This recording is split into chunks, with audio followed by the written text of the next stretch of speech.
जीवा नश्वर है। और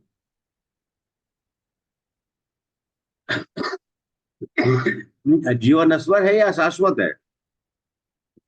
नश्वर है। नहीं, शाश्वत है। हाँ जीवात्मा सॉरी। शाश्वत है। हाँ, शरीर, हाँ, शरीर शरीर नश्वर है। कोई बात शरीर। नहीं है, नो प्रॉब्लम प्रभु।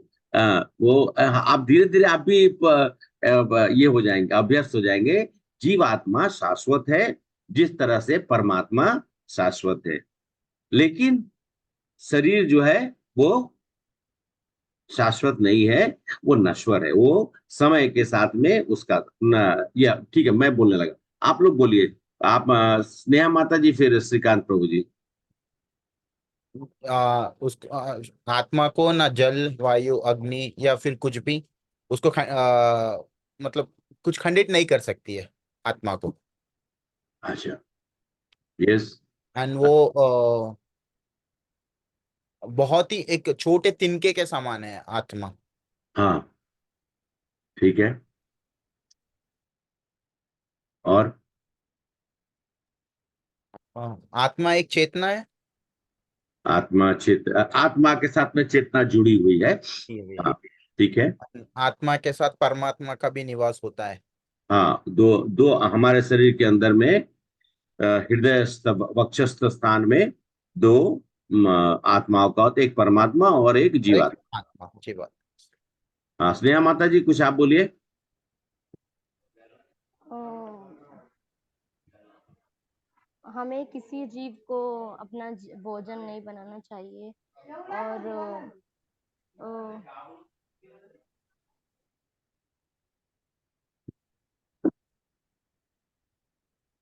कृष्ण परिपूर्ण है, और हमारी सेल्स मीन्स कोशिकाएं जो बदलती जाती है। और हमारा शरीर वेरी। बदलता है, लेकिन हमारी यस। आत्मा नहीं बदलती। हाँ, हम नहीं। हम हमारा शरीर ऐसे निरंतर बदलते रहते हैं, जैसे हम कपड़े बदलते हैं। हाँ। वैसे हमारी आत्मा तो हमारी आत्मा हमारे हृदय में परमात्मा का वास है। जब तक हमारे हृदय से परमात्मा नहीं जाएंगे, जब तब तक हम ये शरीर नहीं छोड़ेंगे। यस। आपने वो स्टोरी भी बताई थी। हाँ, हाँ। और हम्म, अ, कोई बात नहीं। जो आप लोग ये मत संकोच मत करिए, जो भी कुछ आप बताएंगे तो मैं उसको करेक्ट करेंगे, हम लोग उसको सही तरीके से भी समझेंगे। क्योंकि समझ होना बहुत इंपॉर्टेंट है, बोलिएगा तो समझिएगा।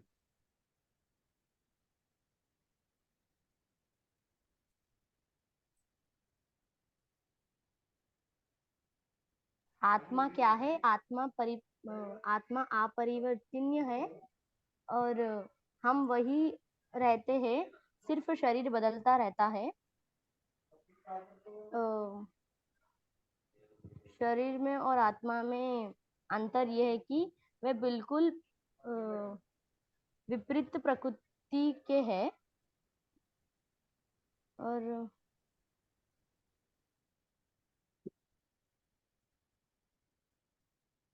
आत्मा शाश्वत है। वो आपने बताया प्रभु, ज्ञान सही ज्ञान बोला। पूर्ण है और आनंदमयी है। आनंदमयी है। और ठीक है। भगवत गीता 19 लैंग्वेजेस में प्रिंटेड है। हाँ। और शुद्ध चेतना होने से, जो कि आत्मा के साथ है, उसमें हमें भगवत गीता क्या शिक्षा शिक्षा देती है कि हमें कुलसित चेतना होनी चाहिए। आत्मा, देखिए, चेतना कहाँ से जुड़ी हुई है? आत्मा से जुड़ी हुई है? आत्मा से जुड़ी हुई है चेतना। चेतना मतलब कॉन्शियसनेस। तो ये बहुत जरूरी है कि हम सब लोग को अपनी चेतना को कुलसित नहीं होना। कुलसित का मतलब, डाइवर्ट। हाँ, मतलब कुलसित करने का मतलब किसी तरह का कलमश, किसी तरह का अभद्र चीज जो है, वो हमारी चेतना, हमारी चेतना ग्रस्त होती है, तो निश्चित रूप से हम अपने चेतना के वजह से हमारी जो जीवात्मा की जो गति है, वो पुनरुपि जन्म पुनरुपि मरण, पुनरुपि जन्म पुनरुपि मरणम जठरेश अग्नि। तो हमारा बार बार जो है वो पुनर्जन्म होता रहेगा। हम लोग उसके ऊपर में और चर्चा करेंगे। ठीक है, तो हम सब लोग आज का सत्र शुरुआत करते हैं। आप लोगों ने विशेषकर जितना भी था, आप सब लोगों ने बताया। खासकर मैंने आप दोनों से पूछा था इसलिए, क्योंकि निश्चित तरीके से हमारे इस सत्र में आप दोनों पहले, तो हमारे और भी लोग इन्होंने सुना है, तो मैं क्षमा चाहता हूं। बाकी हमारे जो श्रोतागण है, मैं उनसे नहीं पूछा, लेकिन हम सब लोग सत्र को आगे बढ़ाते हुए, आज का विषय बहुत इंपॉर्टेंट विषय है और मैं अभी आपके साथ शेयर करता हूं, तो आपको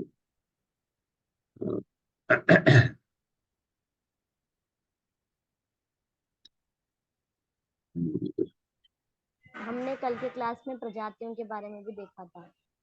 क्या क्या क्या क्या बोला माता जी?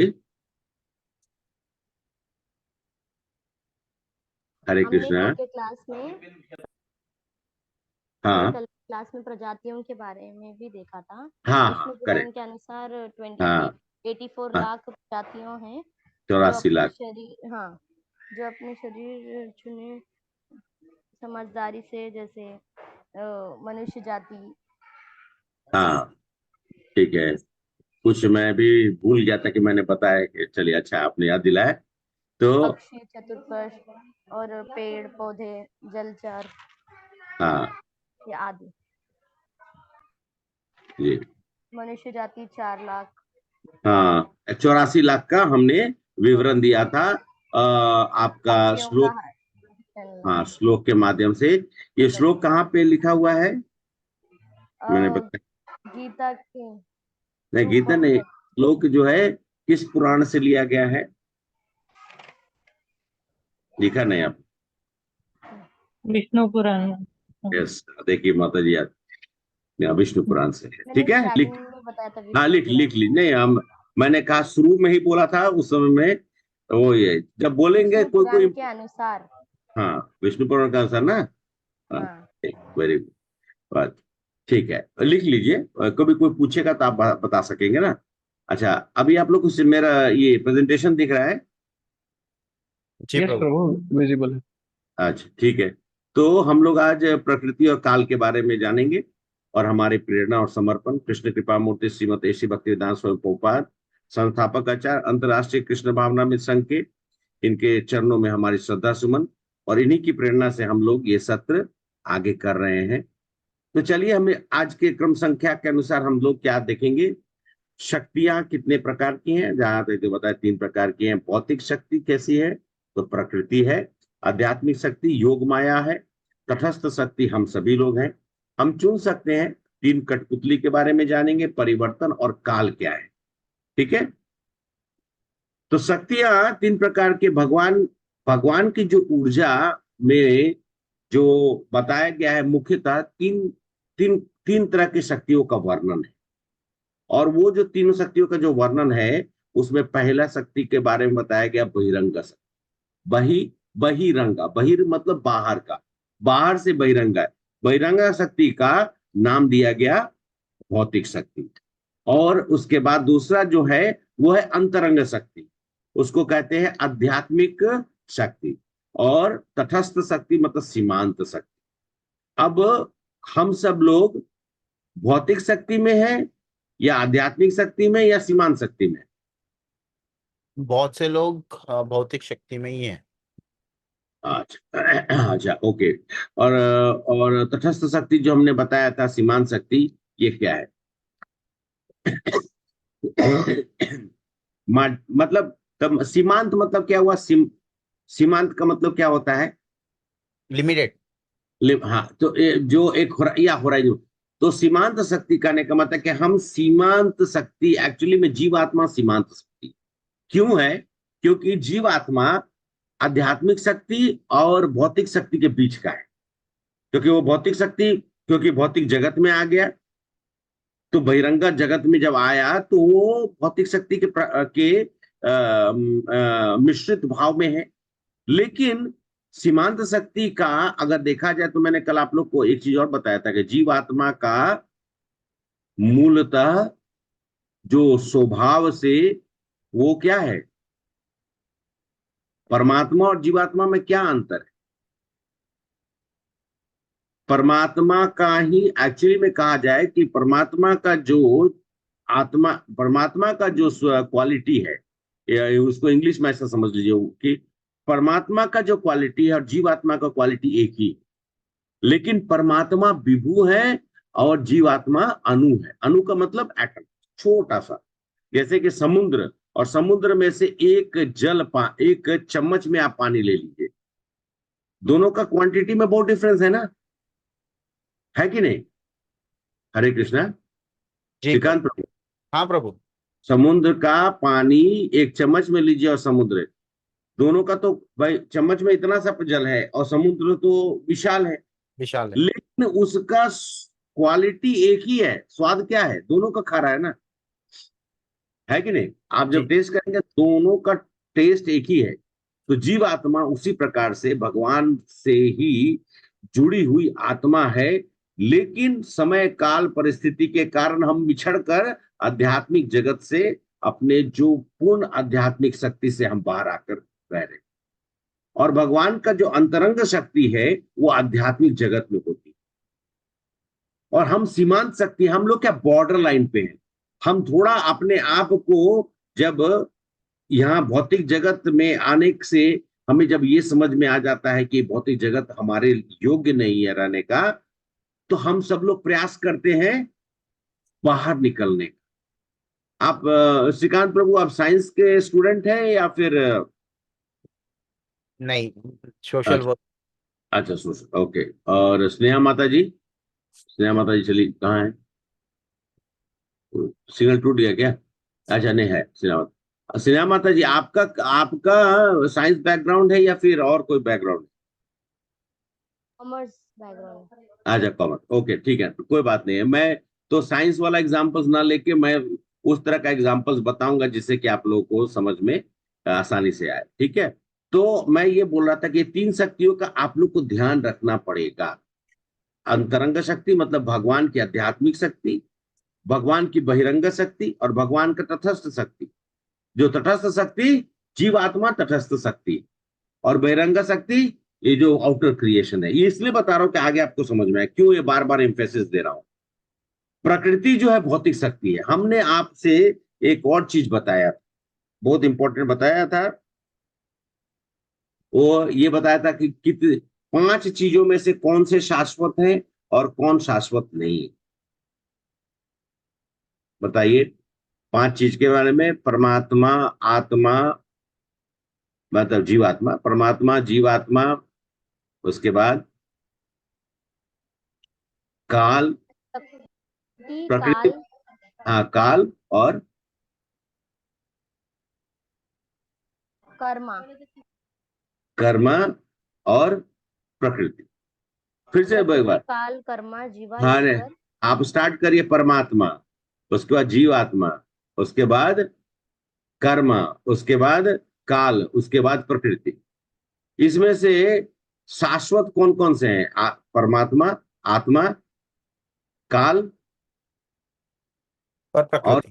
कर्म, और प्रकृति जो है वो शाश्वत नहीं है। लेकिन उसकी उसको ये भी नहीं समझना चाहिए कि वो एग्जिस्ट है।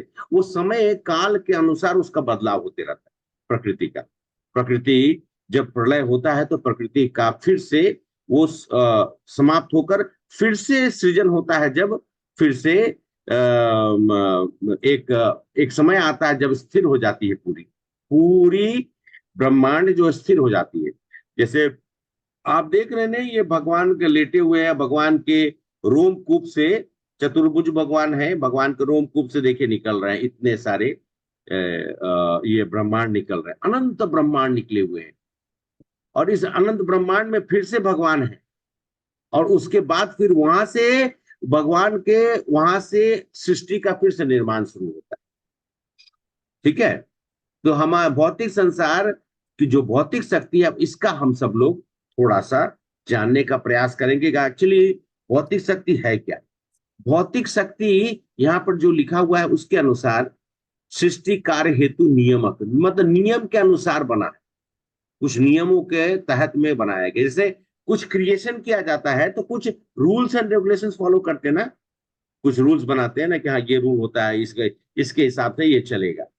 और लेकिन इसका संरक्षण किसके पास होता है? श्रीकांत प्रभु के हाथ में होता है। श्रीकांत प्रभु के हाथ में होता है? नहीं, भगवान के हाथ में होता है। मैं ये बोल रहा हूँ, ये प्रकृति का संरक्षण किसके हाथ में होता है? भगवान के हाथ में होता है। और और ये सबसे इंपॉर्टेंट है, थर्ड वाला, ये अस्थाई है और दुखालय है। ये अस्थाई है और दुखालय है। इंपॉर्टेंट है, बहुत इसको ध्यान दीजिएगा 2 शब्दों का, क्योंकि यही सब कुछ का जो है कारण है। आपको जब ये समझ में आ जाएगा कि ये अस्थाई है, दुखालय है, तभी आप सोचेंगे आगे कुछ और प्रगति करने का। और ये एक तरह से कारागार है, जो अदृश्य कारागार, मतलब जेल होता है ना। अब आप बोलेंगे प्रभु ऐसे जेल है तो इसका मतलब सब लोग जेल में है। हाँ, 84 के 84 लाख जो इस प्रकृति के अंदर आती है, सभी जेल में ही बंद है। सबका, जैसे जेल में होता है वो क्या बोलते हैं, डेथ सेंटेंस, किसी को फांसी की सजा, किसी को कितने सालों की सजा, ये अलग अलग सजा दी गई है, जिसके कारण से हम लोग इस जेल में पड़े हुए। इसी जेल में हम आते हैं, फिर जाते हैं, आते हैं, जाते हैं, आते हैं, लगातार हम अपने, जैसे कि एक चोर है, चोरी करता है, उसको साल भर का सजा मिलता है, फिर बाहर जाता है, फिर चोरी करता है, फिर उसको 2 साल का सजा मिलता है, फिर बाहर जाता है, फिर चोरी करता होती है। क्यों सजा बढ़ रही है? हरे कृष्णा, बोलिए प्रभु, सजा क्यों बढ़ रही है? चेंजेस नहीं है, हरकत में चेंज नहीं है। हाँ, क्योंकि वो रिपीटेड ऑफेंडर है। हैबिचुअल वो बार बार, क्या वहां क्या बोला आपने? हैबिचुअल ऑफेंडर है। आप हैबिचुअल, हाँ, वो हैबिचुअल ऑफेंडर है, बार बार गलती करता है, इसलिए उसका सजा बढ़ते रहता है। हम लोग को भी सजा बढ़ते ही रहता है, उसको घटाना है ना। और कारागार का उद्देश्य पूर्ति हेतु निर्मित किया गया है। इसको तो हम समझ गए कि ये अदृश्य कारागार बना हुआ है, ये भौतिक जगत। हमारी स्थिति जल से बाहर छटपटाती हुई मछली की तरह है। अब ये इतना सर बोलने के बाद फिर मैं आपको बता सकता हूँ एक और चीज जो कि बहुत इंपॉर्टेंट है, कि यह भौतिक जगत का वर्णन एक वृक्ष के रूप में है, जो उल्टा जो, अच्छा, ये अभय प्रभु, जरा एक चित्रण देखिएगा जिसमें नदी के किनारे में वृक्ष जो है उल्टा कैसे दिखाई देता है, जरा एक ढूंढिए। ओके प्रभु, अभी करता हूँ मैं सर। हाँ, तो कहते उधर्व मूला साक्यम सतः पावयम छंदासी यस पर्णानि यस्त वेद स वेदवित। कहने का मतलब है कि उल्टा वृक्ष, हमें ऐसे वृक्ष का अनुभव है जिसकी जड़ें उधर मुखी ऊपर की ओर है। यदि कोई नदी या जलाशय के किनारे खड़ा होकर आप किसी पेड़ को देखेंगे तो वो ऐसा ही दिखेगा। मैं ये क्यों बता रहा हूं? क्योंकि ये जो प्रकृति, जो भौतिक जगत है ना, उलट है, एकदम एकदम उल्टा है। आप जितना प्रयास करिएगा उतना ज्यादा आपको दुख मिलेगा। इसलिए इसको कहते हैं दुखालयम, शाश्वत, शाश्वत दुखालय। और इसी शाश्वत दुखालय में हम सब जीवात्मा जो है बार बार बंधनों के कारण से हमारा ये होते रहता है, जन्म होता है बार बार, जिसको पुनर्जन्म कहते हैं। और ये भौतिक जगत वास्तविकता, और ये भौतिक जगत मिथ्या नहीं मानना चाहिए, लेकिन इसको कैसे बोल सकते हैं, जैसे इमेजनरी है या फिर ये परमानेंट है। तो परमानेंट मैंने बताया कि है नहीं। ये भौतिक जगत का सबसे बड़ा प्रॉब्लम ये है कि भौतिक जगत उल्टे पेड़ के जैसा, जैसा मतलब कहा गया, तो उसको क्या कहते हैं कि प्रतिबिंब या छाया है। किसका छाया है? किस चीज का छाया है? ये वो शाश्वत आध्यात्मिक जगत का छाया है। लेकिन आध्यात्मिक जगत का एक भी चीज यहाँ एग्जिस्ट नहीं करता है। मात्र और मात्र यहाँ पर आध्यात्मिक जगत से क्या आता है? अब तो मैंने आपको बताया, आध्यात्मिक जगत से कौन यहाँ पे आता है? प्रीति माता जी, हरे कृष्णा। आध्यात्मिक जगत से कौन आता है यहाँ पर, इस भौतिक जगत में?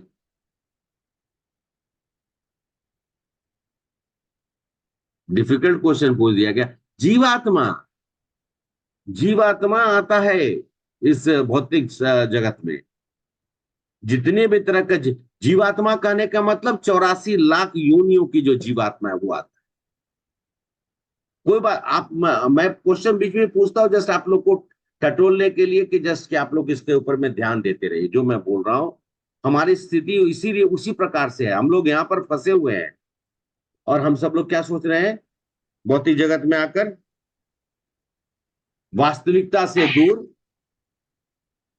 और जैसे आप कभी आप लोगों को मौका मिला है रेगिस्तान में जाने का, या मैं तो आजकल देखता हूँ रोड पे हम लोग गर्मी के समय में रोड पे आप चलते रहिए दिखाई देगा कि सामने में ही एक बहुत बड़ा पानी का पौंड बना हुआ है।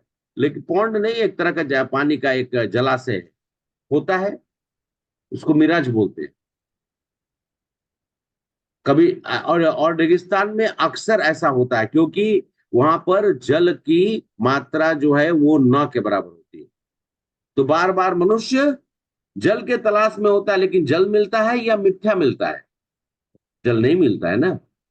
वही उसी तरह का ये जगत है जिसको कि हम लोग मृग मरीचिका, उसको हिंदी में हम लोग क्या बोलते हैं, ये जो मिराज को मृग मरीचिका, जो जल के जैसा लगता है लेकिन जल है नहीं।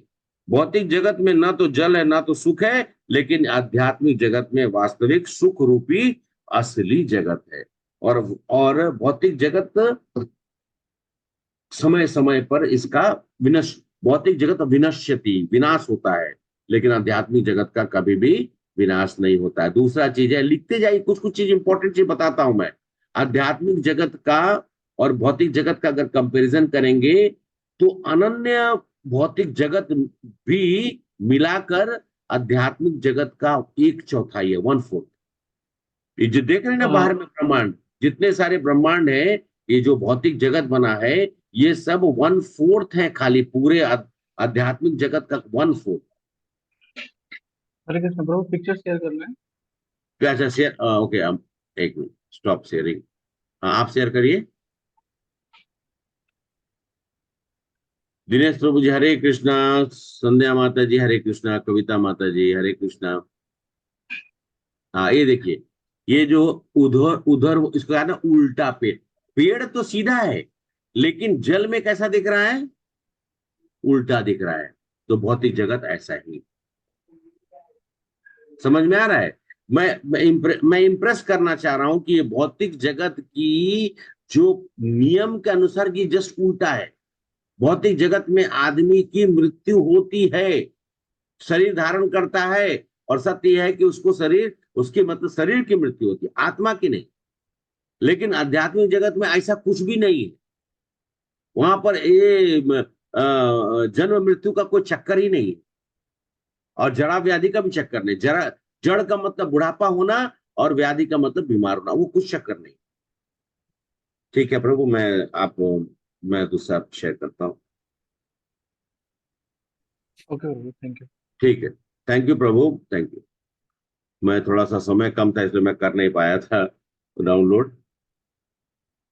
अच्छा ठीक है, अभी हम सब लोग प्रकृति और भौतिक शक्ति, भौतिक संसार में सृष्टिकार के कुछ नियामक मतलब कुछ नियम बने हुए, और उसको हम लोग सजीव और निर्जीव मानते हैं, चर अचर मानते हैं। चर अचर कौन सा, चर चर और अचर में क्या डिफरेंस है प्रभु?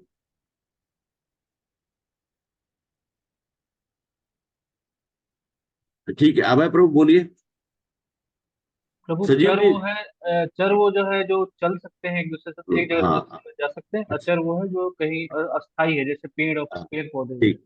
हाँ तो अचर में हो गया पेड़ पौधा, और चर में बाकी जो मतलब चलने वाले, जैसे कि प्रभु ने कहा भगवान के संरक्षण, लेकिन ये सभी कुछ भगवान के संरक्षण में ही कार्यरत। बोलते हैं हमारे मतलब भगवान के संरक्षण में होने से, होने का क्या मतलब है, पूरा जो जो जितनी भी आप आध्यात्मिक जगत हो या भौतिक जगत हो, सब भगवान के संरक्षण में ही है। मध्याक्षेन प्रकृति सूयते स चराचरम, हेतुनानेन कौन्तेय जगता परिवर्तते। हे कुंती पुत्र, यह भौतिक प्रकृति मेरी शक्तियों में से एक है और मेरी अध्यक्षता में ही कार्य करती है, जिससे सारे चर और अचर प्राणी उत्पन्न होते हैं।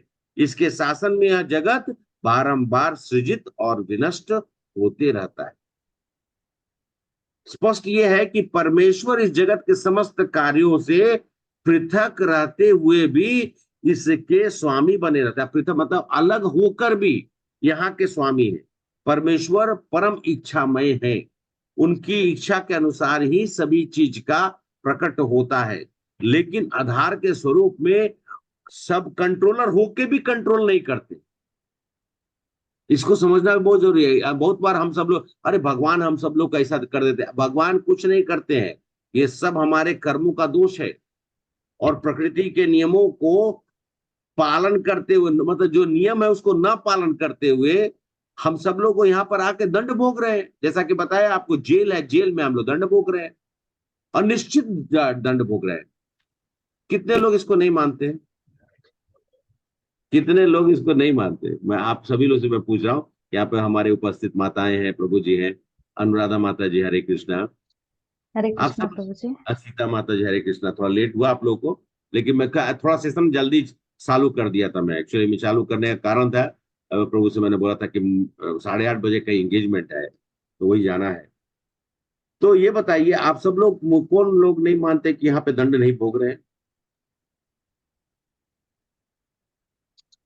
भगवत गीता में कृष्ण को विभिन्न कितने प्रकार के। अच्छा, आप ये बताइए, आप जब बाहर में सुअर को देखते हैं या फिर कोई और क्या कुत्ता को देखते हैं, तो आपको कैसा लगता है? बाहर में अभी बारिश हो रही है, बेचारा कहीं पे ढूंढता है, कहीं जाकर रहने का प्रयास करता है। सुअर को देखिए तो कीचड़ में ही लेटा हुआ है। ठीक है, उसको उसमें आनंद आ रहा है, लेकिन आपको कैसा महसूस होगा?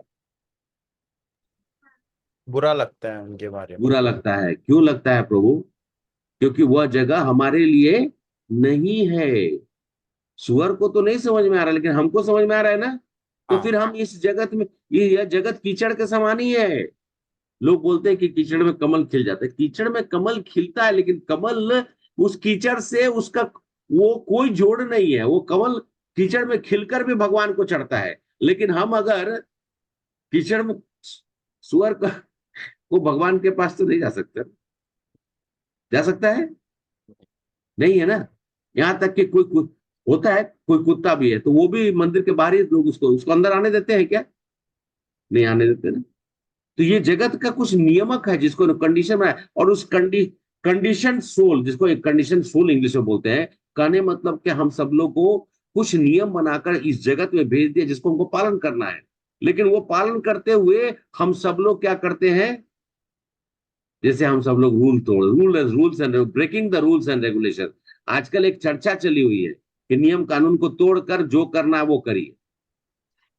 ये हमको बहुत ध्यान रखना चाहिए, बहुत ध्यान रखना चाहिए कि एक भी हमारा कार्य इधर से उधर जो होता है ना, उसका हमको भुगतान करना पड़ेगा 100%। बिना भुगतान के हम जा नहीं सकते। तो हम आगे हम लोग चर्चा जब करेंगे कि फिर क्या उपाय है, प्रभु आप लोग पूछ सकते हैं अभी, तो प्रभु जी फिर क्या उपाय है, हम लोग आगे चर्चा करेंगे। अभी हम लोग आगे इस सत्र में प्रकृति का और बहुत कुछ देखते हैं, भौतिक शक्ति जो है। तो प्रकृति, भौतिक शक्ति, संसार कैसा है? अस्थाई। हम लोगों ने समझ लिया, दुखों से दुखालयम और अशाश्वतम। दुखालयम अशाश्वतम, यहाँ का दुखों से पूर्ण हमेशा। तो क्या आपको वो 4 प्रकार के दुख याद है जिनसे हम सभी गुजरते हैं? हरे कृष्ण। यहाँ बहुत सुंदर श्लोक लिखा हुआ है गीता के 8th चैप्टर में, अध्याय 8 में 15वां श्लोक है, 15 श्लोक है। मां उपेत पुनर्जन्मा दुखालयम शाश्वतम, जो मैं बार बार शब्द का प्रयोग करता हूं, पुनंति महात्मना संसिद्धि परमाम गतिम। मुझे प्राप्त करके महापुरुष जो भक्त योगी है, कभी भी दुखों से पूर्ण इस अनित्य जगत में नहीं लौटते हैं। क्योंकि उन्हें परम सिद्धि प्राप्त हो चुकी है। यस माता जी। अब ये बताइए 4 प्रकार के दुख कौन से हैं? ठीक है, श्रीकांत प्रभु और स्नेहा माता जी को मैं नहीं पूछकर हमारे और जो श्रोतागण वो बताइए। जन्म मृत्यु जरा व्याधि। हाँ बोलिए। हाँ नहीं, अभय प्रभु, हाँ जन्म मृत्यु जरा व्याधि। अभय प्रभु, मैं बोला रुकिए। ठीक है, चलिए। आप समझ के प्रभु ने बताया जन्म मृत्यु जरा व्याधि। अब इसमें ये बताइए सबसे ज्यादा दुख किसमें है? ये चारों में से। व्याधि। हरे हैं? व्याधि। व्याधि। जी प्रभु जी। अनुराधा माता जी ने व्याधि बोला। अच्छा ठीक है, और किसी और का? दिनेश मेरे प्रभु हिसाब जी। से प्रभु जरा और ये जरा और व्याधि दोनों। जरा व्याधि, ओके। जरा का अच्छा। मतलब प्रभु, जरा अच्छा और मैं ज, ओल्ड ज, एज। ओल्ड एज बूढ़ा होना। व्याधि का मतलब जड़ मैंने बताया था, जड़ होना मतलब ओल्ड एज हो जाए। अब मैं आप लोग को जरा और व्याधि आपने बता दिया। अब मैं आपको जो कष्ट का परिभाषा बताता हूँ। मरने के समय में जब आत्मा शरीर को छोड़ता है तो 40,000 बिच्छू, 40,000 स्कॉर्पियंस एक बार में शरीर को काटता है। एक अगर बिच्छू काट ले, एक बिच्छू अगर काट ले तो आदमी का हालत कुछ दिनों तक एकदम अव्यवस्थित है। तो 40,000 शरीर छोड़ने के समय में आत्मा को इतना कष्ट होता है। व्याधि पे इतना होगा? नहीं होगा। और जड़ हो रहा तो ठीक है, जब बुढ़ापा आ रहा है ठीक है, बुढ़ापा आ रहा है, बुढ़ापा बुढ़ापा में भी 40,000 बिच्छू तो नहीं काट रहा है। उससे भी ज्यादा कष्ट जो है जन्म के समय में है। सबसे ज्यादा कष्ट जन्म में होता है। आपको श्रीकांत प्रभु मैं रूम बंद कर देता हूँ, या फिर अभी श्रीकांत प्रभु ने स्नेहा माता जी को एक छोटा सा रूम में, लाइट नहीं है, मात्र ठीक है आपके हिसाब से 3x5 या 3x5.5 का एक रूम बनाकर उसमें आपको डाल देते हैं। जैसे माँ के गर्भ में रहते हैं। माता जी समझ गई हैं। तो वो स्थिति होती है एक जीव आत्मा जब शरीर धारण करके जठर अग्नि मतलब माता के गर्भ में जब वो प्रवेश करता है और उस अंधेर कूप में रहते हुए जब उसको कुछ समय के बाद जब उसको उसकी तंद्रा जागती है और जब वो बच्चा जो है, जब उसको कॉन्शियसनेस जिसको कि हम कह सकते हैं कि जब चेतना जागृत होती है तो वो रोता है। माताएं बोलती है ना, पेट में ना बच्चा घूम रहा है, वो छटपट छटपट करता है, मतलब पेट में लात मार रहा है, कभी कुछ कर रहा है। तो माताओं को आनंद मिलता है। लेकिन ठीक है वो आनंद, लेकिन मैं बच्चे उस जीवात्मा की परिस्थिति बता रहा हूं कि वो रोता है कि मुझे जल्दी निकालिए, हे भगवान मुझे जल्दी निकालिए। अब हम कभी भी ऐसा कुछ नहीं करेंगे जिससे कि मुझे इस जठर अग्नि में प्रवेश करना पड़े। सबसे ज्यादा कष्ट जन्म के समय, और माताओं को जन्म देने के समय तो और बड़ा ज्यादा कष्ट होता है। कहते हैं कि कितने सारे हड्डी एक साथ टूटती है, ऐसा उनको कष्ट झेलना पड़ता है। तो अभी परिकल्पना कर सकते हैं कि जन्म जो है वही सबसे ज्यादा कष्टदायी है, इस जगत में आए वही कष्टदायी है। अब आप ध्यान रखेंगे ना, अब कोई पूछेगा तो आप क्या जवाब देंगे? जन्म ही सबसे बड़ा कष्ट है। ठीक है, अब आगे हम लोग बढ़ते हैं। एक ऐसी जेल जिसका ना तो कोई दीवार है जो कि हम लोग समझे, ना ही कोई ताला है। ऐसा नहीं कि आपको बांध के रखा हुआ, लेकिन है जेल। देवी ऐसे गुनामयी माया दुरत्या मामेव प्रपदन्ते माया में ताम तरंती ते। ये 7वें चैप्टर का 14 श्लोक है गीता में। क्या प्रकृति के 3 गुणों वाली इस माया देवी शक्ति को पार कर मेरी नहीं है, गलती से, कठिन माया देवी शक्ति को पार कर पाना कठिन है। कठिन दुर्गा, अभी आपने दुर्गा लिखा हुआ देखा है ना, दुर्गा अर्थात कारागार की अधिदक्ष। दुर्ग का मतलब क्या होता है? दुर्ग का मतलब जेल होता है। इसलिए इसके, अच्छा, जेल का जो इंचार्ज हो क्या बोलते हैं? सुप्रीडेंट। जेलर। मतलब जेल का, जेलर। हाँ सुप्रीडेंट, ठीक है, उनका पोस्ट हुआ है जेलर। जेलर बोलते हैं, ठीक है, मैं आपने पोस्ट बताया जेलर। तो दुर्गा देवी भी जेलर है, कारागार की अधीक्षक है, और जो जैसा किया उसको वैसा दंड मिलता रहा। ठीक है। प्रकृति और हम फिर कैसे बंधे हुए हैं? प्रकृति के सत्वम रजस इति गुना प्रकृतम संभवा निबदंती महाबाहो देहे देवीन अभयम। हमको ये श्लोक में 14th चैप्टर का 5th श्लोक है। ये क्या बताता है कि सत्वम रजसतम, सतो रजो और तमो इति गुना, ये 3 गुण है। ये 3 गुण और ये 3 गुण एक्चुअली, अगर आप चित्र देख रहे हैं, आपको चित्र दिखाई दे रहा है? हरे कृष्णा। जी प्रभु। हाँ, हाँ जी इसमें प्रभु दिखाई दे। हाँ, इसमें सतो रजो तमो गुण, एक देखिए, एक जीवात्मा का एक चेहरा दिखाई दे रहा है। देखिए बैकग्राउंड में जीवात्मा का एक चेहरा दिखाई दे रहा है, और नीचे में दो व्यक्ति को दिखाया जा रहा है, जिसके हाथ और पैर कठपुतली के जैसे बंधे हुए हैं। जिसके हाथ पैर कठपुतली के जैसे। अच्छा, कितने लोग कठपुतली नृत्य देखा है?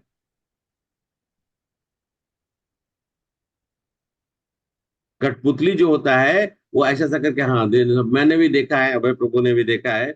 कठपुतली नृत्य जो होता है अपने बड़ा, आप मतलब, क्योंकि आजकल तो लोग बड़े बड़े चीज देखते हैं, कठपुतली नृत्य आप लोगों ने नहीं देखा है।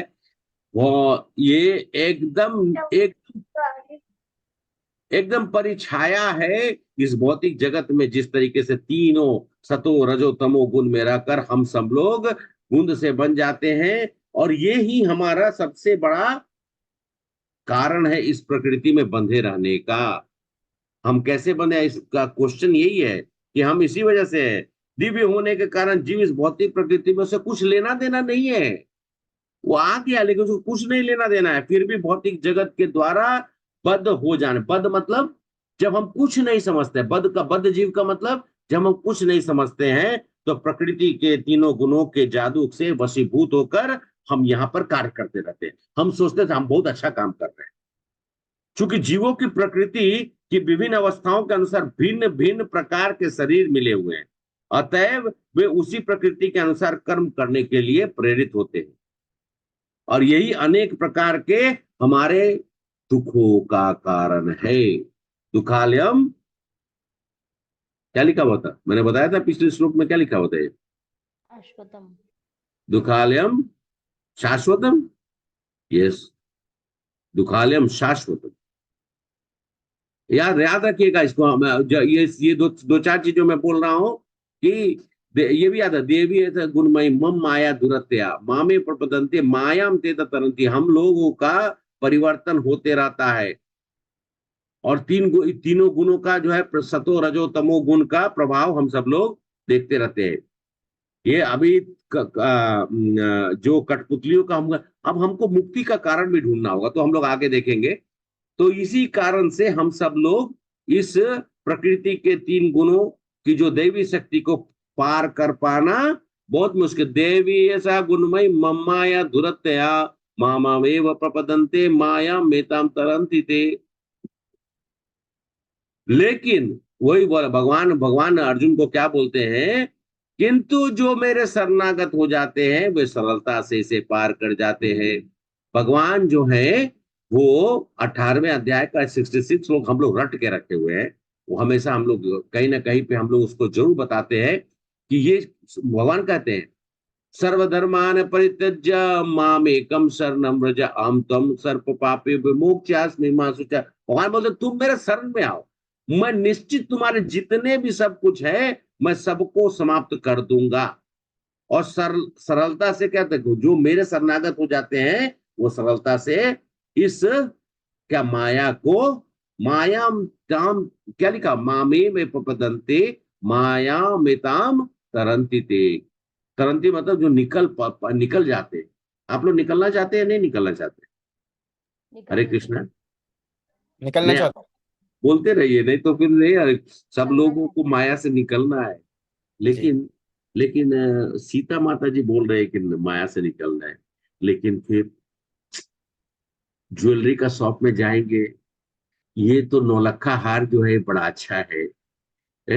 स्नेहा नहीं माता है, उसमें इंटरेस्ट नहीं है। अच्छा ठीक है। वो मैं वैसे ही नाम ले रहा हूँ क्योंकि जो मुझे दृश्य दिखाई दे रहा है उनसे मैं थोड़ा बात। और स्नेहा माता जी, ये डायमंड का ना मैं अंगूठी पहनूंगी, ये बहुत अच्छा लगेगा। हमारी पत्नी जो है अल्लाह गुल्ला करते रहती है कि डायमंड का सेट चाहिए। मैं बोलता क्या करिएगा, डायमंड का सेट बाद में सब निकाल लेगा। हम्म। है। तो बोलती कि आप ऐसे ही बात करते रहते हैं, आपको देना नहीं है तो बोल दीजिए। मैं बोला मुझे देने में कोई हर्ज नहीं है, लेकिन सोचना है, विचार करना है कि किस चीज से हमको लगाव रखना है।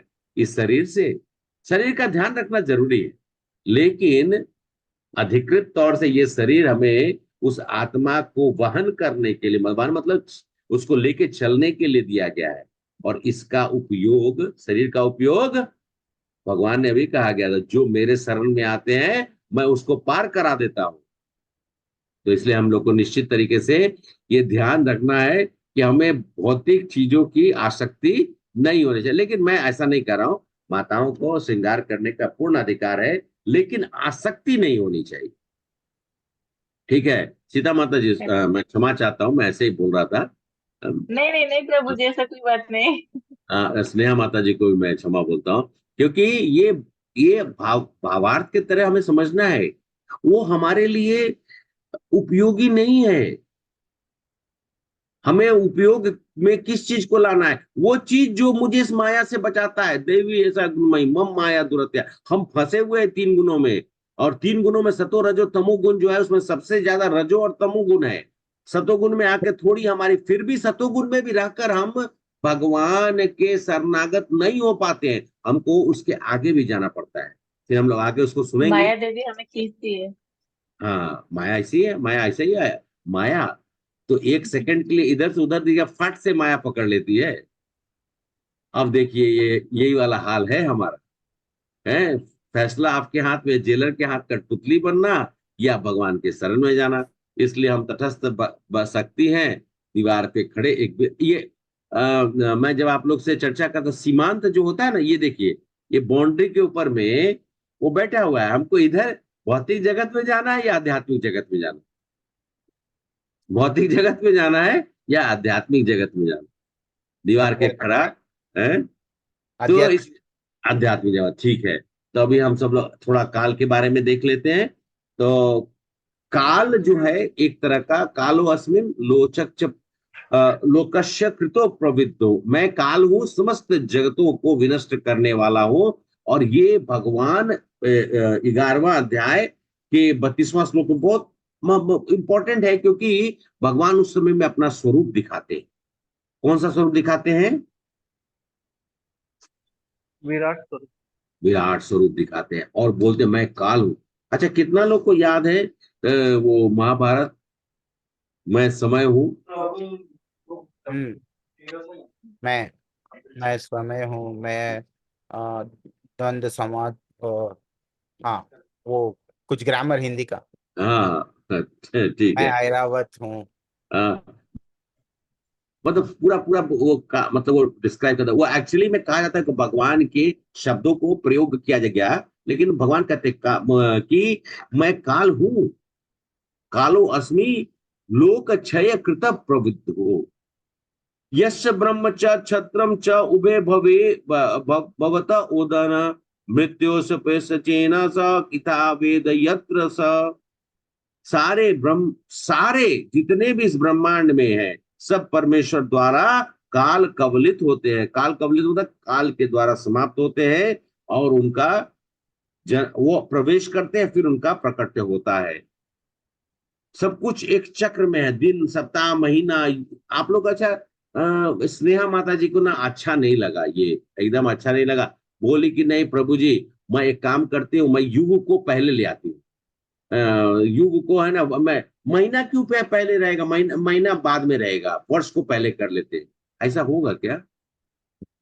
ऐसा नहीं होगा ना। नहीं वर्ष होगा। वर्ष तो जब 12 महीने हुए तब जाके वर्ष होगा।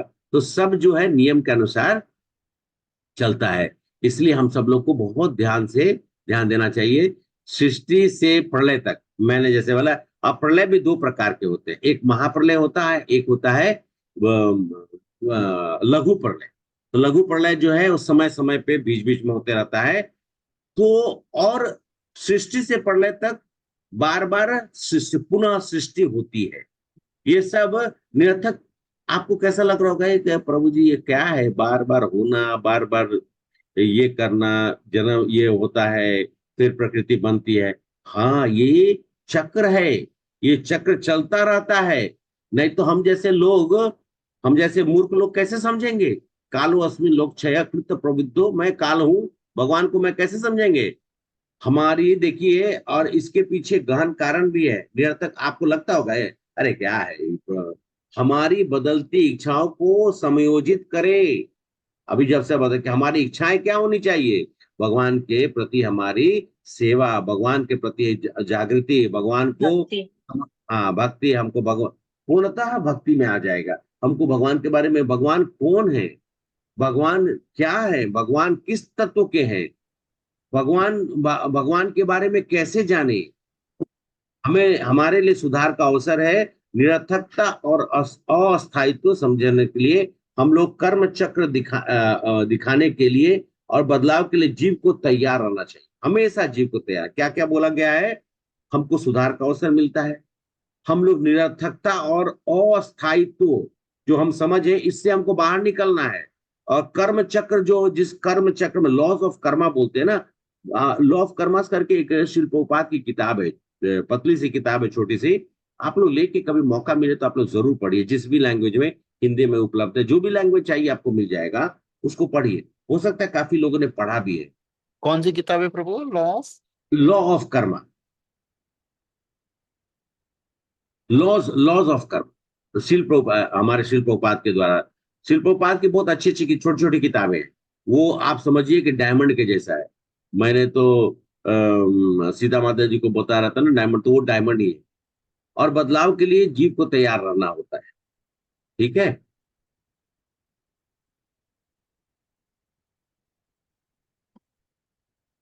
आध्यात्मिक शक्ति, योग माया, आध्यात्मिक जगत का निर्माण, इसे दूसरी दुनिया कहें, भौतिक दुनिया के बिल्कुल विपरीत है।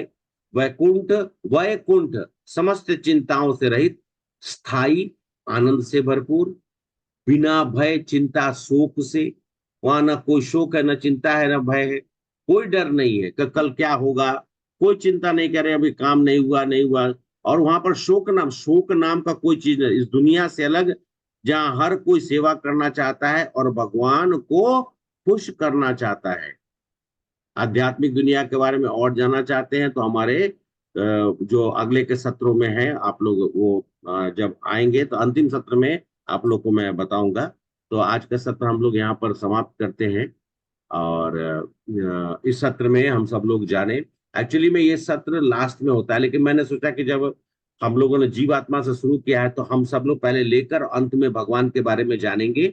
और उसके बाद, क्योंकि अभी हम लोग एक श्लोक दो श्लोक ऐसा हम लोग थोड़ा सा प्रयास कर रहे हैं सीखने का या जानने का। लेकिन व्यक्तिगत तौर पे देखा जाए तो विस्तृत हम लोग को पूरी की पूरा, जैसे मैं भी गीता लेके बैठा हूँ, आप लोग के साथ में थोड़ा बोल रहा हूँ, तो यहाँ से भी कुछ पढ़कर आप लोग के सामने में रखो, क्योंकि शिल प्रभुपाद ने इतनी सुंदर लिखी हुई है कि इसको अगर हम लोग ठीक से पढ़े, हम लोग को बहुत अच्छे तरीके से समझ में आएगा। और यही गीता पढ़ के जितने भी हमारे गुरु महाराज लोग हैं, जो लोग वैष्णव, श्रेष्ठ वैष्णव हैं, सब लोगों ने यही से सीखा है। चाहे हमारे यहाँ पे जितने भी और उपस्थित जितने भी हमारे और श्रोतागण हैं, ये सब लोग इसी गीता का अनुसरण कर रहे हैं, पढ़ रहे हैं और ध्यानपूर्वक इसको देख रहे हैं। कोई प्रश्न हो तो आप लोग पूछ सकते हैं। प्रभु जी, इन शॉर्ट में तमोगुण, रजगुण और सत्वगुण के बारे में बोलिए ना। प्रभु जी, माता जी बोलिए। हाँ माता जी बोलो। तीनों तीनों गुण को डिस्क्राइब करने के लिए बोल रही हैं शॉर्ट में। अच्छा, तीन गुण को अच्छा अच्छा, प्रकृति के तीन गुण, सतो रजो और तमो। तमोगुण का मतलब होता है जब कोई व्यक्ति, उसको कैसे बोलेंगे, एग्जाम्पल देंगे, जैसे प्रवृत्ति उसकी राक्षसी प्रवृत्ति रहेगी, और वो मोस्ट, आप मोस्ट में इसलिए बोला कि उसको वो इंटेलिजेंट है ही नहीं, उसको कुछ भी समझ में नहीं आता है। जैसे कि आप समाज में देखते हैं ना, आप कुछ लोगों को जाकर जब बताएंगे भगवान के बारे में, तो आपको भगवान कौन होते हैं, ये कोई भगवान की बात करते, ऐसे लोग नास्तिक जो लोग। भगवान के ऊपर प्रश्न करते हैं, जो जिनको हम लोग मूर्ख बोलते हैं या मूढ़ बोलते हैं, मूर्ख से भी ज्यादा बड़ा मूढ़ है, तो ये लोग तमोगुण में रहते हैं। और इनका खाना पीना उठना बैठना, जैसे जो लोग ज्यादा सोते हैं, हाँ निश्चित है कि हमारे यहाँ पर माता है प्रभु जी, क्योंकि हम सब लोग सुबह उठते हैं 4 बजे से पहले उठ जाते हैं, और रात्रि को 10 बजे तक हम लोग सबको विश्राम करने के लिए चले जाते हैं। वो निश्चित रूप से हाँ, ये लोग ऐसे होते हैं जो रात को जागेंगे, रात को पार्टी करेंगे, खाना रात को खाएंगे। जनरली कहा जाता है कि आपने कभी देखा है स्नेहा माता जी, कौवा को या चिड़िया को संध्या के बाद खाते हुए या आवाज करते नहीं हुए? नहीं नहीं, अरे पक्षी, और हो जाते हैं। यहाँ तक कि गौ माता और जितने भी हैं जो चलने वाले हैं, उनको कभी देखा है रात को खाते हुए? नहीं नहीं। सब अपना संध्या होते, सूर्यास्त होते सब शांत हो जाता है।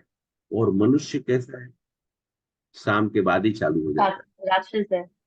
है। शाम के बाद ही शुरू हो जाते हैं। शाम के बाद ही शुरू होता है। अब माँ, और आजकल तो ऐसा ऐसा ये ज्वाइंट्स है जहां पर रात को ही भोजन मिलता है, और लोग वहां पर जाके खाते हैं, फिर बाद में बोलते कि मेरा तबीयत। मार्केट बन रहा है प्रभु, मार्केट बन रहा है, मैं देखा हूँ हाँ मार्केट यहाँ बन रहा है, लेट नाइट में। मार्केट। हाँ वो एक्चुअली नाइट सब, सूर्यास्त मार्केट। के बाद भोजन हाँ वो, नहीं करना चाहिए।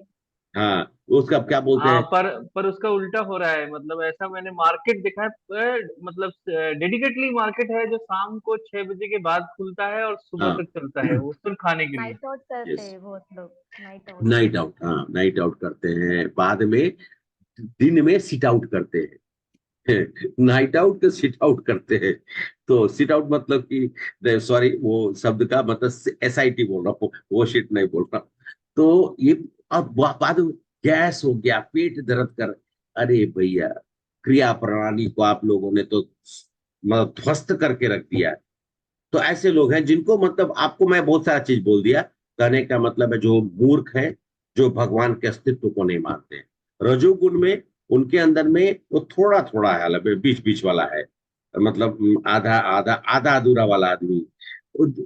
जैसे कि कहा जाता है कि ज्यादातर राजा प्रजा जो है, सॉरी जो लोग एडमिनिस्ट्रेशन करते हैं, और जो लोग इस तरह की कार्य में रहते हैं जहां पर गुस्सा भी करना है, तमोगुण में गुस्सा बहुत आता है, रजोगुण में थोड़ा गुस्सा, थोड़ा गुस्सा ज्यादा, और जैसे कि शांति जो कहा जा सकता है वो थोड़ा कम। लेकिन रजोगुण में थोड़ा सा चेंजेस होना सा होता है, और सतोगुण में लोग एकदम शांतमय होते हैं, और उनका भोजन का निश्चित समय, सोने का निश्चित समय। और रजोगुण में क्या है, वो उनको मालूम है कि हमको सोना है, लेकिन वो फिर नाइट आउट कर लेते हैं बीच बीच में। जैसे कि वो सब लोग नाइट आउट डेली करते हैं, इन लोग सप्ताह में आउटिंग एंड शॉपिंग कर लेते हैं बीच बीच में, तो जो गुण वाले हैं। वीकेंड वाला। वीकेंड वीकेंड वाले, हाँ। तो ये सब रजो गुण वाले हैं, मतलब कहने का मतलब ये है कि उनको वो समझ में उनको आ रहा है, लेकिन वो अभी भी सीमांत है, वो बिल्ली के जैसा है, इधर देखे कि उधर देखे, वही हाल है। तो सतोगुण में लोग जो हैं बुद्धिमान होते हैं, समय निश्चित होता है, उनको मालूम चल जाता है कि ये जगत का कोई ना कोई संचालक करने वाला है, और वो अपने जीवन के कार्य प्रणाली को सुचारू रूप से ये समझ कर करता है कि ये जीवन का उपयोग करना है, किसके लिए उपयोग करना है वो हम सब लोग आगे सत्र में समझेंगे। लेकिन इतना जो है कि सतोगुण सबसे ऊपर होता है, और तमोगुण है। अब तीनों गुणों का एक्चुअली में यहाँ पर मैं बोलूंगा तो थोड़ा विवादास्पद होगी, विवाद वाला चीज है वो, जो मैं नहीं बोलना चाह रहा हूँ। कि ज्यादातर लोग जो अभी के समय में हैं वो तमोगुण में ही, रजोगुण में भी नहीं, तमोगुण में। रजोगुण में बहुत कम लोग हैं, और सतोगुण तो परसेंटेज में भी नहीं होंगे, 0.00001% भी नहीं। ठीक है, और कोई प्रश्न माता जी? ठीक है, हम चर्चा करेंगे आपके इन तीनों चीज का, ये तो आगे भी बहुत बार चर्चा होगी, हमारे आगे सत्रों में भी हम लोग करेंगे, तो आपको बताएंगे और बहुत सारी चीजें। अच्छा, ठीक है, आप सब लोग का कोई अगर प्रश्न नहीं है तो फिर हम लोग इस सत्र को यहाँ पर समाप्त करते हैं, और कल फिर से जुड़ेंगे एक नए विषय के साथ और नई चर्चाओं के साथ, नई नई चीजों को जानते हुए, भगवत गीता के शरण में भगवान के लिखी हुई वाणी के द्वारा ज्ञान प्राप्त करते हुए, और हमारे गुरु और आचार्य के आशीर्वाद से। ठीक है, हरे कृष्णा। हरे कृष्णा। धन्यवाद भगवत हरे गीता कृष्णा। की जय, श्रील प्रभुपाद की जय, और सभी माताएं और प्रभु जी की जय। आप लोगों ने अपना बहुमूल्य समय निकालकर यहाँ उपस्थित हुए और हमें हरे प्रेरणा कृष्णा। देने के लिए थैंक यू सो मच। आप सब लोग का, दिनेश प्रभु ने कहा कि वंडरफुल हरे सेशन। कृष्णा। हरे कृष्ण। तो आप सब लोग का फिर से मैं अभिनंदन करते हुए, और साथ साथ में आप सब लोग से आग्रह करूंगा कि जुड़े रहिए। 4 शब्द भी जाते हैं, वो हमारे जीवन के लिए बहुत उपयोगी है, इस कारागर से बाहर निकलने के लिए। हम लोगों ने आज सुन लिया ना, तो दुर्ग से बाहर निकलते। ठीक है, हरे कृष्ण। हरे कृष्णा प्रभु प्रभु जी। कल टाइम नॉर्मल रहेगा ना? कल, हाँ, कल टाइम नॉर्मल रहेगा। ओके। ठीक, हरे हरे कृष्णा। हरे कृष्णा। हरे कृष्णा माता जी, हरे कृष्णा प्रभु जी, हरे कृष्णा। नाम पावने भी